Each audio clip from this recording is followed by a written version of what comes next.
శాసనసభ్యుల విధులు బాధ్యతల్లో శాసన వ్యవస్థను గౌరవించడం, శాసనసభలో ప్రజా సమస్యలు ప్రస్తావించడం, రాష్ట్ర ప్రగతి కోసం జరుగుతున్న చర్చల్లో పాలు పంచుకోవడం,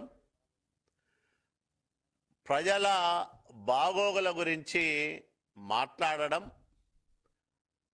శాసనాలు రూపకల్పనలో తగిన సలహాలు సూచనలు ఇవ్వడం, ఇవి శాసనసభ్యుడికి ఉన్న ప్రాథమిక బాధ్యతలు.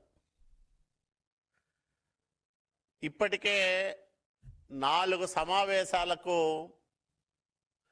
డుమ్మా కొట్టింది వైసీపీ శాసనసభాపక్షం. మొక్కుబడిగా గవర్నర్ గారి ప్రసంగం రోజు రావడం,